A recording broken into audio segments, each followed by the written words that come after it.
এই যে গোস ধরার আগেই এই যে ছিঁড়ে যায়। আসসালামু আলাইকুম, আশা করি সবাই ভালো আছেন। আলহামদুলিল্লাহ আমরা অনেক ভালো আছি। তাই এই যে আজকে হলো শুক্রবার জুম্মার দিন, একটু তাড়াতাড়ি রান্নাবান্না করা লাগে, কারণ শুক্রবার পুরুষ মানুষ সবাই যায় নামাজ পড়তে, জুম্মার নামাজটা তো একটু তাড়াতাড়ি, এই জন্য রান্নাবান্নাটা একটু তাড়াতাড়ি করে করিয়ে লাগে। এই যে মায়ের রান্নার লাগি সব কিছু গুছাই গেছে নিচে, এই যে সব গুছাইতে আছে। আজকে রান্না হইল আমি, মায়ের লইয়ান পর্যন্ত ঈদ খাওয়া হয় নাই, মায় আইসে কয়েকদিন হয়েছে, তা মায়ের লইয়ে ভাবছি আজকে একটু এই গরুর মাংস রান্নু মার লাগিয়ে। আর হইলো যে রাফসানের আব্বু আবার এই যে মিষ্টি কুমড়া আনছে, এই মিষ্টি কুমড়া রান্নু চিংড়ি মাছ দিয়ে। আজকে বেশি কিছু করবো না, কারণ মায়ও থাকবে না, মায়ও কালকে চলে যাইবে। কালকে ডাইল লইয়ে আমাকে ডাইলও আছে, ডাইল লইয়ে এবার চলে যাইবে। আর রাফসানের আব্বু আবার গেছে ওদিকে জুগি আনতে, এই যে জুগি আমাকে ওই জায়গায় অল্প আছে, এই দিয়ে আমরা রান্ধি। এই আনতে গেছে আবার রাফসানের আব্বু। বড় করে এবার মেহমান আছে অনেক, এই ঘরে অনেক কিছুর আয়োজন চলতে আছে আজকে। লিগে আমি এবার বেশি কিছু রানবো না, অল্প স্বল্প করে রানতে লইছি। এই যে রাফসানের আব্বু জুগি লইয়া আইয়ে পড়ছে।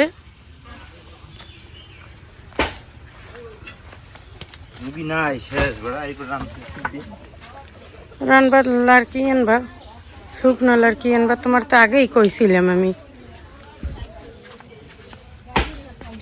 এতদিনে যদি তুমি ওই হয় আবার ডাইলের যুগে আই পড়বে না,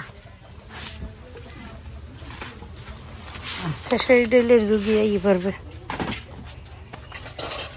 আর বুঝছো এই যে আমরা এই কন্যা কলর ডাল, এরপর হলো যে কলর শাক, ইয়ে হলো যে অনেক জায়গায় ইয়ের কয় খেসারি ডাল, খেসারি শাক, আর কলই এবার কয় আলাদা না। আমরা তো এই কলইকে এই লেগে এক আপু যে একদিন কমেন্ট করলো যে আমরা উল্টো পাল্টা কই, কিন্তু বরিশালের মানুষে কলই শাক ইয়েরাই আমরা কই, যে আমরা খেতে যে লাগাইছি ওইয়েরাই কই কলই, আর ওটারই কই কলই শাক, আবার খেসারিও কই। হ্যাঁ, আর এই আমি আবার জানছি কেমনে জানো, এই রেখা আইছে না, রেখা কইলো যে ইয়ের কলই কয় না, ইয়ের কয় খেসারি। আর হইলো ওই যে ডাবরি কিনে আমরা চটপটির যে ডাইল দিয়ে ওইটারে বলে কয় কলই। আমাকে বরিশালে ইয়েই কয়, আমরা হুন্নি আইছি সবসময়, আমরা ওইগুলোই কই, খেসারি ডাল কলর ডাল একই ডাল। হ্যাঁ, আমরা জানি যে আর কি। জান্নাতের লাকড়ি এনে দিয়েছি আমি, জান্নাত সুরে দাঁড়াই এনেছে। আজকে শুক্রবার আবার নামাজ পড়তে যাইতে হবে, এই জন্য আজকে একটু তাড়াতাড়ি রান্নাবান্না করতে আসছে, যেহেতু আমি এবার নামাজ পড়তে চলে যাবো।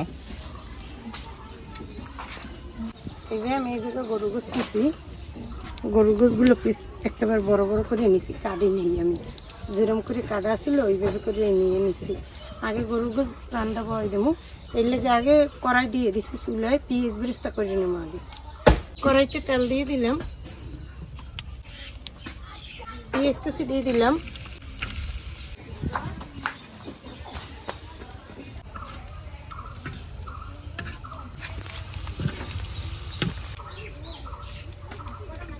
পেঁয়াজ বেরেস্তা হয়ে গেছে, উঠাইয়ে নেই।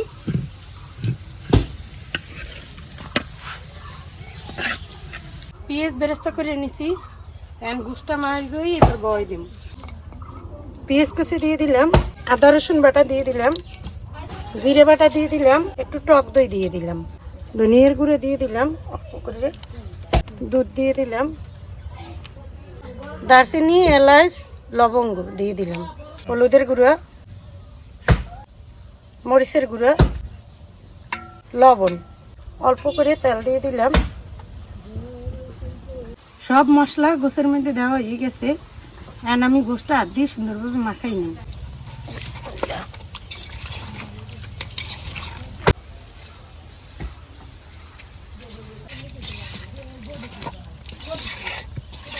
এবার আমি এই কড়াইতে গোছ বয় দিব, গোস বানানোর লেগে কড়াইতে তেল দিয়ে দিলাম, অল্প করে দিলাম, কারণ এর আগেও দিছি আমি তেল মাখানোর সময়। দারচিনি আর এলাচ দিয়ে দিলাম। দারচিনি আর এলাচ হইলো একটা একটা দেওয়ার কারণ তেলের ভিতরে ঘেরানটা ঢুকবে এর লেগে। আর এর আগে আমি গোস্ত মাখানোর সময় দারচিনি এলাচ দিয়ে দিছি বেশি করে, যে কারণে আর এই জায়গায় বেশি দিলাম না। এবার হাতে মান্য গোস্ত দিয়ে দিলাম।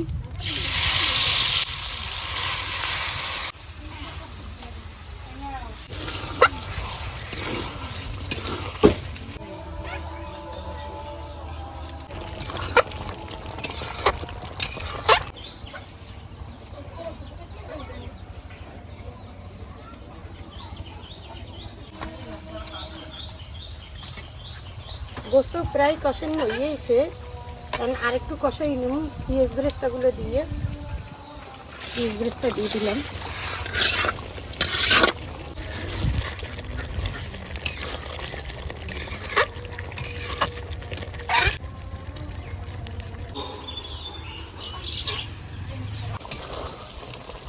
এখানে তো বিয়ে বাড়ির গোস্ত রান্না হয়ে গেছে।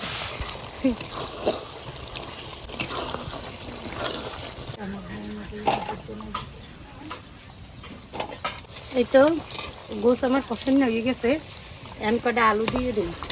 আলু ছাড়া আবার আমার চলে না, আলু দেওয়াই লাগবে। আলু দিয়ে দিলাম। এখন দুইটা রসুন দিয়ে দেবো গোস্তের মধ্যে। ছোট রসুন না আর এর লেগে বড় একটা নিছি, এটা দিয়ে দিলাম। আর ছোটো দিয়ে দিলাম।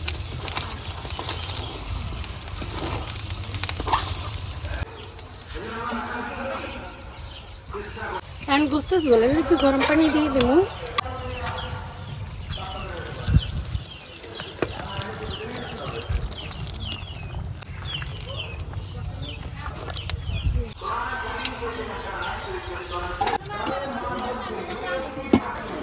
গোস্তের কড়াইটা এই পাশে আনলাম, আর এই সাইডে আবার মিষ্টি কুমড়ো বড়াই দেবো চিংড়ি মাছ দিয়ে।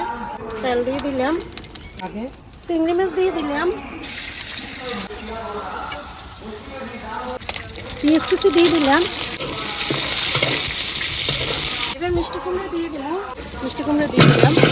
মিষ্টি কুমড়োটা একটু এই মাছের লাগে আর পেঁয়াজের লাগে, ভাজা ভাজা করে লাগে।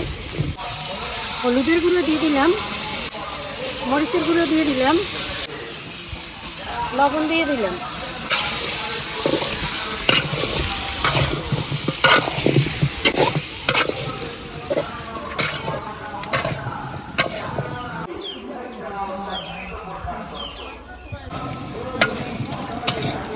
মিষ্টি কুমড়োটা একেবারে লাল টুকটুকে মজা হয়ে যাবে।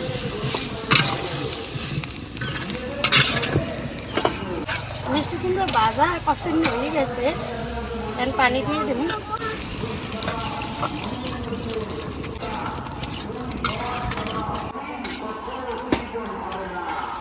রান্নার ফাঁকে রাস্তায় বুয়ে বুয়ে জুম্মার নামাজ পড়তে গেছে, আজকে শুক্রবার, তার ফাঁকে আমরাও গোসল গোসল করে আইছি। আর এদিকে রান্না বাড়াও শেষ হয়ে গেছে। এই যে দেন গরু গোসটা কত সুন্দর হয়েছে, ওয়াও, অনেক সুন্দর হয়েছে, একেবারে লোভনীয় হয়েছে ভাই। তোমার বাড়ি খাইতে গোসটা যা তোমার মতো রে। তারপরে এই আজ জায়গায় ফাটাই দিছো রান্নায়, গরু গোস রান্নায়। এই জায়গায় আবার আমার মিষ্টি কুমড়োর রান্নাটা হয়ে গেছে, কারণ আমরা খাওয়া দাওয়া করবো সব কিছু দেবো তাড়াতাড়ি মতোই।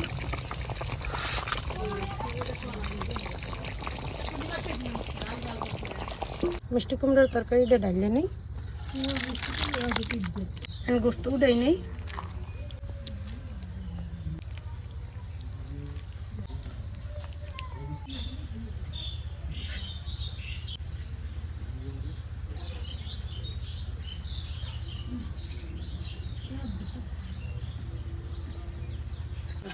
আলহামদুলিল্লাহ, আমরা এই যে খাইতে বসলাম দুপুরের খাবার।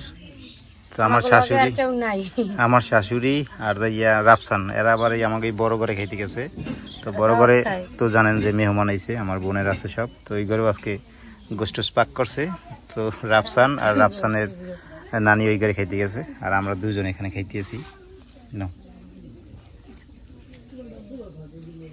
একই খাবার, ওই ঘরে গরু গোস আর আমার কাছে গরু গোস। রসুন খালি একটু পার্থক্য হয়েছে আমার আর একটু আবার দেবা হ্যাঁ রাফসান লই গেছে রসুন খালি পার্থক্য হয়েছে আর আবার পোলাও রানছে আর আমরা পোলাও রান্না করি নি। না ও রসুন তো উঠছে এটা আমি মনে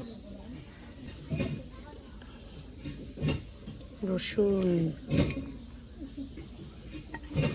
আলু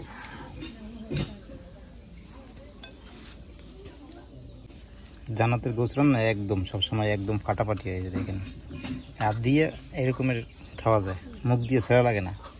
হুম মই মাছ দিছো হুম মই দিও না মই তাহলে এই না এই যে রসুন রসুনটা খাইতেছে কি মজা হইবে রাফসান আর দেখলে দেখেন না রান্নাটা কি গরুর গোছ রান্নাটা কি দারুণ হয়েছে এই যে ও আলু গোছের আলু খেতে অনেক মজা গরু গোস্তে বিশেষ করে আলু আমার অনেক প্রিয় গোস্তের মধ্যে আলু লাগবেই যে কোনো গোস্তে আমার গোস্তের চাইতে আলু বেশি পছন্দ বিসমিল্লাহি ওয়া বারাকাতুল্লাহ।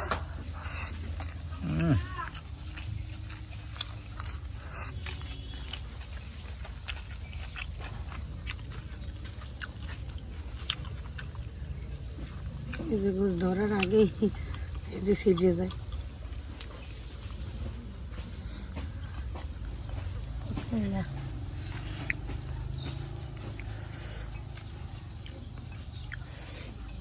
মজাই হয়েছে আমার একটু রসুন লাগছে সেই হয়েছে তোমার গোশ রান্নাটা সেই ভাই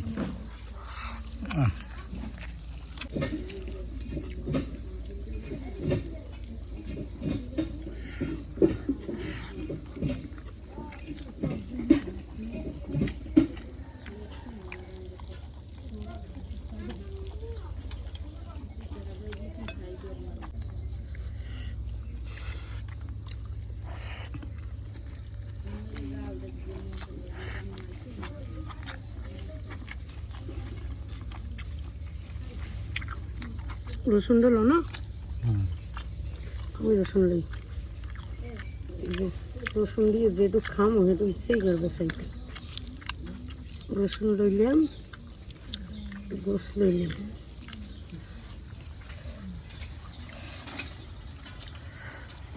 দারুণ তবে জান্নাতের গোশ রান্নাটা আজকে যা হয়েছে না একদম ফাটাফাটি হয়েছে। তো আজকে এই পর্যন্তই, সবাই ভালো থাকেন সুস্থ থাকেন, আল্লাহ হাফেজ।